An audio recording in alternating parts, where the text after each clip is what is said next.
j'espère que vous allez bien. Me revoici en live aujourd'hui pour vous parler de comment être le changement avant que ça devienne une norme. Ça me paraît important de parler de cette thématique. On en parlera plus en profondeur d'ailleurs demain lors de l'événement Médicina. Salut ma fille, bienvenue dans ce live qui démarre à l'instant. Et j'avais envie de vous partager vraiment cette énergie. Pourquoi être le changement avant que ça devienne une norme? Vous savez, quand c'est une norme, tout le monde le fait. Et parfois, on se sent limité. Salut les filles, bienvenue à tous. On se sent limité, on a envie d'être le changement de demain. Mais on a envie d'être le changement, mais comme on n'est pas dans la norme, on se limite. On se limite, les gens nous prennent pour des fous. Mais qu'est-ce que tu fais? Qu'est-ce que c'est ça? Et puis après, on se rend compte que finalement, aujourd'hui, avoir un oracle dans sa maison, ça devient une norme pour beaucoup de femmes. Mais avant, quand on avait des oracles, les gens nous prenaient pour des fous. Et donc, comment être le changement avant que ça devienne une norme dans le monde? Salut Myriam, salut Magali, bienvenue à toutes. Et c'est vraiment la thématique que je voulais vous partager aujourd'hui parce que finalement, pour que ça devienne une norme, vous avez envie de créer des normes, mais tout d'abord, il faut être le changement. Et qu'est-ce que vous voulez changer aujourd'hui dans votre vie? Quelles sont les actions qui vous avez envie d'être? Et vous pouvez être la pionnière, vous pouvez être la première, l'avant-gardiste, celle qui va lancer ça. Alors, comment on fait ça finalement? Tout d'abord, ça passe par nous.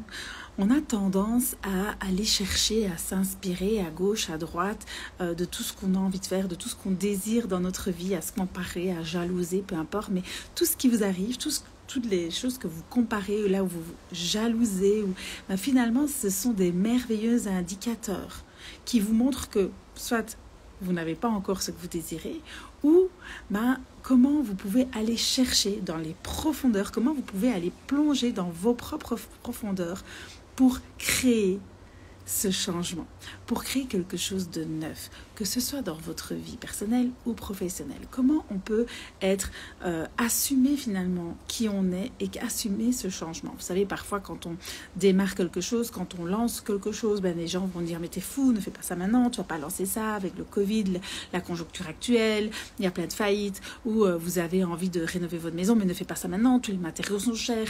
En fait, finalement, toutes les personnes qui vous font des remarques qui vont vous énerver, qui vont vous déclencher, qui vont faire en sorte que ça vous ennuie, que ça vous énerve, ça vous horripile, peu importe. Ils sont des messagers sur votre chemin et ils sont des indicateurs de finalement ce que vous devez faire. Parce que vous, au fond de vous, vous savez exactement ce que vous devez faire. Salut les filles, bienvenue Anna, salut Isa, salut Maria, salut Tia, bienvenue à toutes. Vous savez concrètement ce que vous devez faire. Mais ces personnes-là, vous envoient des messages. Pourquoi? Parce qu'elles n'aiment pas le changement, parce qu'elles vous partagent leurs propres croyances, leurs propres peurs, leurs propres pensées. Et finalement, c'est vous. Comment vous allez être face à ces réactions-là? Quel va être le changement? Si jusqu'à présent, vous avez toujours écouté ce que les autres pensaient, vous avez toujours réalisé des choix par rapport à l'avis des autres, ce que les autres vont vous dire, ah oui, non, c'est vrai, moi je vais rénover ma maison, je vais décider de la peindre. Ah mais ne fais pas ça, les matériaux pour le moment ont augmenté, tout est cher, faut pas le faire maintenant. Alors vous allez faire quoi? Ah oui, c'est vrai, je vais pas le faire maintenant. Et donc, l'avis des autres est beaucoup plus important que votre propre histoire. Vous êtes le best-seller. Votre histoire, c'est un best-seller. Vous êtes le top du top. Et comment faire pour que votre histoire continue à être un best-seller? C'est juste créer votre vie avec vos propres désirs, vos propres envies. Et donc, ce que vous pouvez faire, c'est vous dire, ok, oui, c'est son simple avis, les matériaux sont plus chers maintenant, est-ce que j'ai vraiment envie de peindre ma maison? Oui, de quelle couleur? Qu'est-ce qui m'anime? Et soyez le changement avant que ça devienne une norme. Pourquoi est-ce que vous allez devoir attendre que tout le monde le fasse pour que vous le fassiez? Pourquoi vous allez devoir attendre que tout le monde fasse quelque chose avant de le faire? Si vous ressentez l'appel pour quelque chose, mais allez-y, être le changement avant que ça devienne une norme. C'est ça qui est beaucoup plus puissant. Alors après, oui, on peut dire plein de choses. Oui, ça c'est devenu une norme, oui, c'est génial. Mais être le changement avant que ça devienne une norme, c'est y aller, c'est oser faire les choses avant que tout le monde le fasse. Vous savez, parfois quand vous dites, ah oui, j'ai fait ça, maintenant tout le monde fait ça. Tout le monde fait ça. Ok, c'est pas grave. Mais comment tu peux faire pour que ce soit différent, pour que ce soit avec ta saveur, avec ton essence? C'est beaucoup plus facile de reproduire ce que les autres font. C'est beaucoup plus facile de remodeler ce que quelqu'un a déjà créé. Mais si tu as envie d'être le changement avant que ça devienne une norme, ben, tu dois aller plonger dans les profondeurs de ton âme. Tu dois aller chercher en toi qu'est-ce qui t'anime profondément. Qu'est-ce qui fait de toi quelqu'un de différent. Alors oui, nous, par exemple, on a un projet de créer un centre ici, sur place, dans notre nouvelle maison, un centre de bien-être, de ressourcement. Est-ce qu'on va créer le même centre que tout le monde? Non, on va créer notre propre site, notre propre centre, qui sera d'une énergie complètement différente. Salut Angeline! Salut Céline, Béa, bienvenue. J'espère que tu vas bien. Et donc finalement, on peut créer. Moi, c'est vrai que je vois beaucoup de centres de ressourcement, beaucoup de centres comme ça, un peu bobo, bohème, voilà. C'est ok. J'en vois beaucoup. Moi, ce que je veux créer, c'est pas du tout ça. Je veux créer quelque chose d'innovant, quelque chose de beau, de luxueux, quelque chose où c'est épuré, où c'est moderne, quelque chose où je vais mettre ma touche, quelque chose de... Voilà, parce que j'aime ça, parce que j'ai envie de créer quelque chose d'innovant, j'ai envie de créer quelque chose que j'ai pas encore, moi, personnellement vu. Alors, peut-être que ça existe ailleurs, mais moi, en tout cas, je l'ai pas vu. Je veux créer quelque chose, je veux être le changement de cette... vous voyez, c'est comme, on a l'impression que si quelqu'un tire les cartes, alors c'est d'office, comme dans des animés, quelqu'un avec un foulard sur la tête et des grandes boucles d'oreilles, et qui va faire la bonne aventure. Non. Maintenant, c'est devenu une norme. Je vois tout à l'heure, on avait une merveilleuse femme qui est venue pour notre cuisine, etc. Elle a vu mes oracles, elle n'était pas... Ah ouais, j'ai déjà une copine qui m'en a tiré, je voulais justement en acheter. Elle n'était pas du tout étonnée de ça. Pourquoi? Parce que c'est devenu une norme pour le monde féminin. Et donc, c'est vraiment de se dire, ok, qu'est-ce que je veux créer? Quel changement je veux être pour que ça devienne après une norme, d'accord? Et puis quand ça deviendra une norme, vous aurez certainement envie de créer d'autres choses, Et ça, tout ça, ça vient de nous, de notre essence. Parce que à force de passer notre temps, on est très doués toutes pour ça. Aller regarder ce qu'elle a dit, aller regarder ce qu'elle a fait, aller regarder ce qu'elle a écrit. On perd du temps à l'extérieur de nous. Alors que tout est là, tout est en nous. On a l'intelligence, on a la possibilité d'avoir 1001 idées, mais pour ça, il faut se créer de l'espace. Et comment vous pouvez créer de l'espace à l'intérieur de vous? C'est en faisant le vide, c'est en vous déconnectant à un moment donné, en prenant soin de vous, en partant à l'étranger, en vivant une retraite ailleurs, hors, en faisant des choses que vous n'avez jamais fait, en créant de l'espace à l'intérieur de vous. En plongeant, comme j'aime le dire, à l'intérieur de votre âme, en allant finalement déposer, en faisant du journaling peut-être, en déposant vos idées, en lâchant tout ce qui vous énerve, plus vous allez vous enlever tous ces bagages émotionnels, toutes ces colères, tout ce qui vous énerve, tout ce qui vous jalouse, tout ce qui vous déclenche, tout ce qui vous met, qui vous agace, plus vous allez créer de l'espace pour recevoir. Parce qu'en fait, on est rempli de choses qui nous agacent, qui nous énervent, des gens, des ceci, de cela, et on y va quand même, et on garde, et on garde, et on garde, et on garde, et on ne l'extériorise pas, et tout ce qu'on garde en nous, finalement, on l'imprime. Et donc, l'idée, c'est de lâcher, de laisser partir tout ce qui vous agace, tout ce qui vous énerve, pour finalement créer une nouvelle version de vous-même, pour finalement aller chercher en vous ce qui vous anime profondément. Parce qu'à force de regarder partout, on est interconnecté pour le moment. On est tout le temps connecté partout, on voit tout ce qui se passe. On rate rien. Même si vous ne regardez pas les journaux télévisés, les informations, vous êtes certaine que s'il y a un truc, une information qui explose, vous allez être au courant. Parce qu'on est interconnecté, vous allez ouvrir votre ordinateur, vous allez avoir une alerte qui vient comme ça. Et donc finalement, c'est à un moment donné, se retirer, prendre un moment pour créer de l'espace à l'intérieur de soi. Des moments de silence, des moments de respiration, des moments, peu importe, de marche à pieds nus dans la forêt, peu importe ce qui vous ressource, vous allez créer de l'espace à l'intérieur de vous pour accueillir de nouvelles idées. Et c'est à ce moment-là que les merveilleuses choses se passent. Parce que si on est tout le temps dans l'action, en train de penser, c'est bien à un moment donné, mais tout le temps, ça vous essouffle, vous vous sentez fatigué. Il n'y a pas de place pour la création. Il n'y a pas de place pour changer. Et donc, il n'y a pas de place pour transformer. Il n'y a pas de place, il n'y a pas de temps non plus pour dire. C'est important de se poser la question, qu'est-ce qui m'agace, qu'est-ce qui m'énerve, pourquoi je suis jalouse? Vous regardez un truc et ça vous énerve. Celle qui dit que ça ne l'énerve jamais, j'y crois pas. J'y crois pas. Mais moi qui vais énormément travailler sur moi, il y a des fois, il y a des choses qui m'énervent. Ça m'énerve. Et puis alors, je me pose la question et je suis purement honnête et authentique et il n'y a pas de bullshit, je me dis la vérité. C'est pourquoi ça m'énerve. Pourquoi ça m'énerve.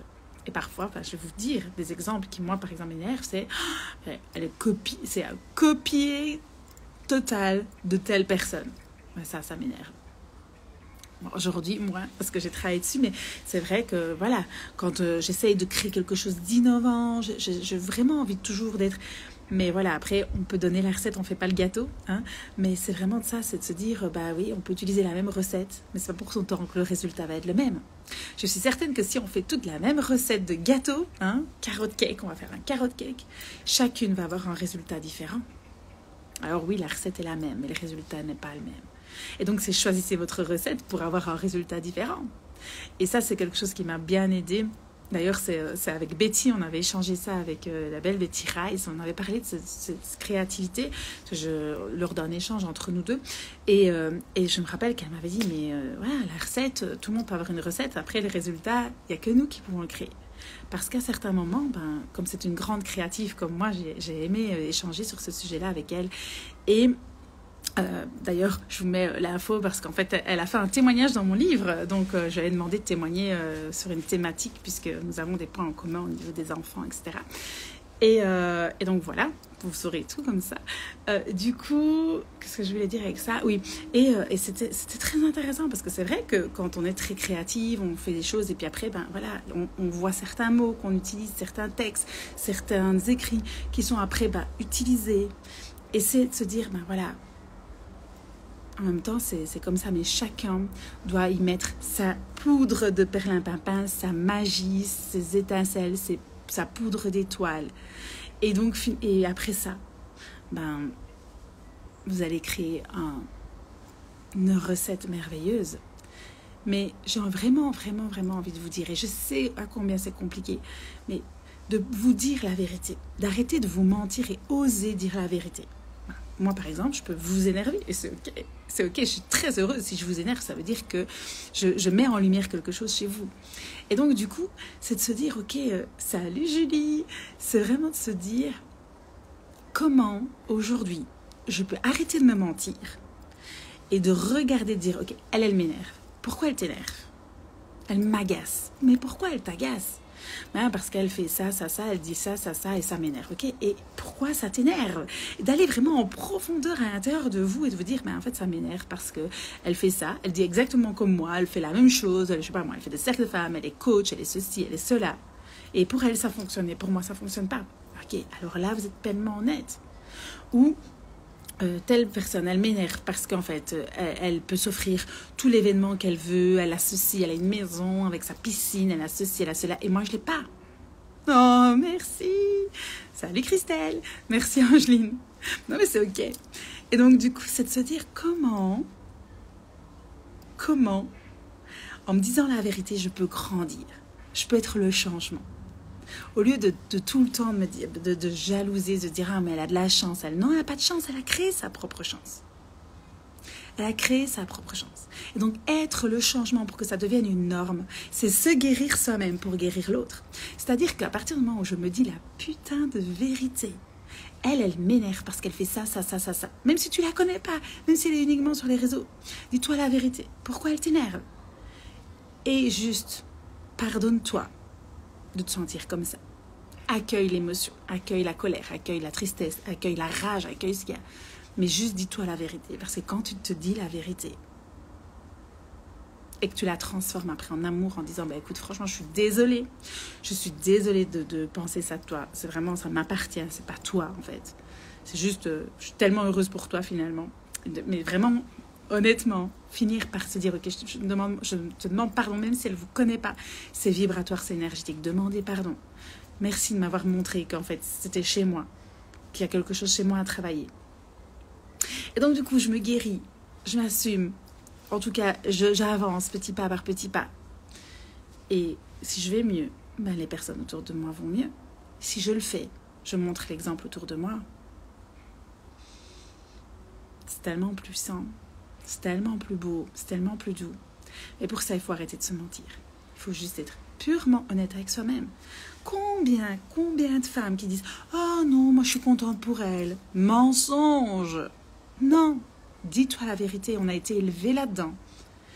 Et pour vraiment créer un mouvement sorore, un monde sorore, il faut oser se dire la vérité, que parfois, elle t'agace, elle t'énerve, tu la juges, t'es jalouse. Et même s'il y en a qui sont remplis d'amour et qui sont très rarement dans le jugement, je suis sûre que tout le monde a un minimum à travailler là-dessus.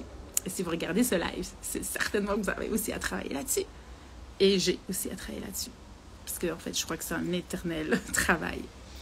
Mais c'est vraiment de se dire, ok, on peut se dire merci de me montrer que c'est possible, merci de me montrer que c'est possible, merci de me faire vivre ça. Vous savez, il y a la méthode Ho'oponopono qui est merveilleuse pour ça. Mais vraiment de dire, ok, je suis vraiment désolée d'avoir fait ça, parce que finalement, vous envoyez une énergie de merde à la personne. Hein. C'est quand on tire vers quelqu'un, on a 2 doigts pointés vers la personne, on en a 3 vers nous. Donc si vous la jugez, vous la critiquez, vous faites tout ça, vous êtes en train de la pointer avec 2 doigts, mais sachez qu'il y en a 3 vers vous. Donc vous faites 3 fois plus mal que ce que vous lui donnez, vous lui envoyez. Et donc c'est pas juste. C'est pas bon, ni pour toi, ni pour le monde, ni pour les autres. D'ailleurs, j'ai fait un magnifique vocal pour celle qui me demandait quelle était la signification du « pour le bien de tous, sinon rien ». J'ai fait un vocal sur Telegram. Si vous voulez aller l'écouter, le rejoindre, vous allez dans ma bio, vous allez voir le lien Telegram, vous pouvez rejoindre directement le groupe sur ce sujet. C'est comme des mini-podcasts, mon Telegram, c'est vraiment chouette, j'adore. Et voilà, c'est vraiment important. Donc, si vous voulez être le changement, et avant que ça devienne une norme, c'est quelque chose de pas facile. Mais c'est mieux de le faire avant que ça devienne une norme, parce que du coup, quand c'est une norme, bah finalement, voilà, ça va, tout le monde le fait, on s'en fout quoi. Mais quand on le fait avant, on est fier parce qu'on se dit, je sais que je fais partie du changement, je montre le chemin. Si je change, les personnes autour de moi changent. Si je me guéris, les personnes autour de moi se guérissent. Si je montre l'exemple, les personnes autour de moi voient l'exemple et transmettent aussi. C'est ça en fait. C'est que plus on incarne les choses, plus on les partage. C'est ça qui est beau, c'est ça qui est pur, c'est ça qui est divin. Et en fait, finalement, on se sent bien. Après avoir fait un travail comme ça, après avoir se demander pardon et demander pardon surtout aux personnes qu'on a jugées, critiquées, qui nous agacent sur les réseaux. J'ai envie de vous dire aussi, je l'ai déjà dit, hein, la visionnaire, elle prend bien la tête, yes. Mais c'est vraiment, je l'ai déjà dit à certaines de mes clientes d'ailleurs qui sont connectées, c'est juste... désabonnez-vous, ou si vous n'avez pas envie de vous désabonner, juste mettez en veille pour ne plus voir les personnes qui vous agacent, pour juste vous accorder plus de temps pour aller voir à l'intérieur de vous. Parce que finalement, tout est en nous, tout est là, tout est juste, tout est en nous. Et plus on va chercher à l'intérieur de nous, plus on trouve des réponses. Mais pour ça, il faut se créer de l'espace. Donc faites plein d'espace à l'intérieur de vous, faites plein d'espace à l'extérieur de vous pour accueillir une nouvelle vibration. Donc voilà. Je suis rarement dans le jugement, mais effectivement, j'ai appris à reconnaître ces moments. Je me pardonne si ça titille, s'il y a quelque chose qui a cheminé, ton live résonne. Oui, moi franchement, je suis plus non plus dans le jugement et c'est très rare. Mais je peux pas mentir que parfois, je vois des choses et ça m'énerve. C'est des bêtes choses, mais ça, c'est pas spécialement que sur les réseaux ou des femmes ou quoi que ce soit. C'est dans tous les domaines. Moi, par exemple. Je vais dire, il y a des choses, par exemple, ici dans la maison, on est en train de rénover la partie qui est à droite. C'est lent. Oh, mon mari qui arrive, qui fait beaucoup de bruit. C'est lent. Parfois, ça me dérange. Je voudrais que ça aille plus vite. Alors, je peux un peu râler, je peux être dans le jugement. Mais c'est ça. Et finalement, pourquoi ça vient éveiller ça chez moi? Finalement, non. Ils le font de manière consciencieuse, propre, de manière très éthique. Ils prennent le temps pour que tout soit parfait. Et finalement, que ça vient éveiller chez moi, moi aussi, il est peut-être temps que parfois je ralentisse, que je prenne le temps, que je respire, que je fasse les choses avec plus de... Vous voyez, c'est ça. En fait, c'est ça que ça est venu éveiller chez moi. Et donc, c'est pas que envers les femmes, hein, c'est envers toutes les personnes qui nous entourent, ça peut être nos maris, nos enfants, etc., etc. Et donc, finalement, toute opportunité, tout ce qui nous énerve, tout ce qui nous challenge, tout ce qui nous agace, tout ce qui fait bouillir notre mental, est une opportunité de croître. Et surtout de prendre une leçon, mais pour ça, il faut être prête. Donc voilà ce que je voulais vous partager aujourd'hui.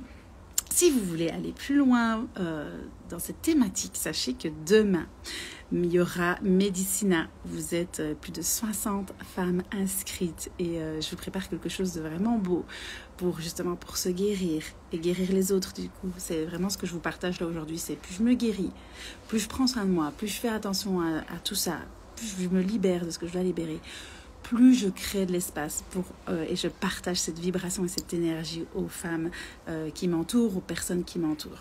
Donc, si vous voulez nous rejoindre, vous m'envoyez un MP pour avoir le lien ou tout simplement, vous allez dans ma story, je crois que c'est toujours, sinon je le remettrai, mais je pense qu'essayez toujours. Vous cliquez, vous vous enregistrez et demain, quelques heures avant l'événement, vous recevrez un lien pour vous inscrire. Alors oui, maintenant, l'heure est bloquée, je vais peut-être le mettre en story. Ce sera à 20h45, donc demain soir, et uniquement pour celles qui sont inscrites. Je le dis pas. Il y aura évidemment le replay disponible pendant 48 heures. Ouais. 48 heures, vous aurez accès au replay, mais je préfère que vous soyez présente parce que ce sera beaucoup plus puissant, même si ce sera puissant en replay, mais soyez présente. Donc voilà, je suis tellement heureuse pour vous. Pour celles qui désirent aussi vivre un moment exceptionnel, sachez qu'il y aura la retraite qui aura lieu fin du mois de septembre. Demain on est en septembre, donc bientôt dans 31 jours, la retraite gardienne de lune où on va aussi aller libérer au niveau de notre utérus et on va aller vraiment se reconnecter à une puissance féminine divine. On a déjà tout préparé avec Cathy, ça va être merveilleux. Vous aurez la chance aussi de vivre une activation Kundalini et plein d'autres rituels et des choses incroyables. Donc voilà, je vous embrasse, je vous dis à demain. Ouais, Kéline, t'es inscrite. Je me réjouis jeudi, je me réjouis de vous voir demain. Je vous embrasse et je vous dis à demain pour celles qui sont inscrites et pour les autres. À très bientôt. Ciao, ciao.